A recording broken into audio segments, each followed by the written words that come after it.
So what it do on today's adventure, I'm going to introduce a new little series called Do You Want to Live Longer? Today's installment is Read the Fine Print. And I'm going to share with y'all a little story that happened to me that made me start reading the fine print. I'm riding with my homeboy one day. At the time I was a vegan, I was like, I ain't had pork in like 5-6 years, bro. And I'm eating some Welch's, some gummy snacks at the time. And he was like, you sure? I was like, how you mean? Yeah. No bacon, no ham, I don't eat no pork chop, none of that. He was like, read the back of that thing. He was like, you see gelatin? And I was like, yeah. He was like, that's pork. And it all made sense. It's another on a spiritual tip. That's how they get us to go off, and we don't even know it. Like, you damn sure right. Most gelatins do come from pork. So ever since that day, I got humbled a little bit. It forced me to start reading the fine print. And along with looking at labels and seeing things that just bluntly say this is made with bioengineered ingredients and shit. I don't care what your science is and what your reason is for that. I don't want it. But one of the things that I'm really getting hip to now is these artificial dyes. Blue number 1, blue number 2, red number 3, red 40, green number 3, which is banned in Europe, yellow number 5, and yellow 16. All of these things are in everything from beverages, condiments, cakes, ice cream,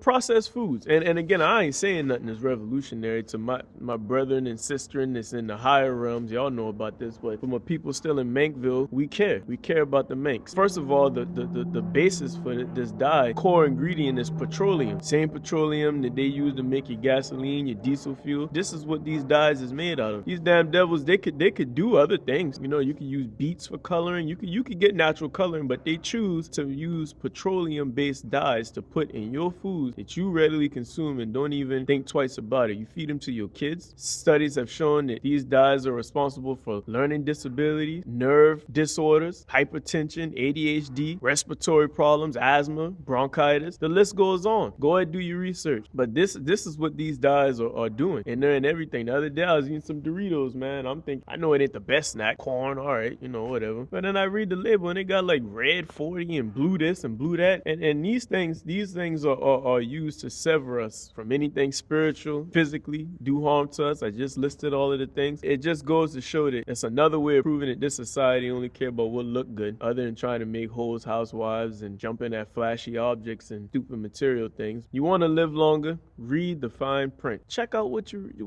eating. I be doing that. I'll be in the grocery store and I'll spend 5 to 10 minutes at a time, if I got to, reading labels and seeing exactly what's in them. I don't know what all them things mean, but the key thing, the things I can help off top of it say it's made with bioengineered ingredients, I don't want it. I'm not touching it. That's just a given. And now if I see dyes and shit like that, I don't want it. All them other words, I know it's probably worse in there, but at least give yourself a shot. Control what you can control. You want to live longer? Read the fine print.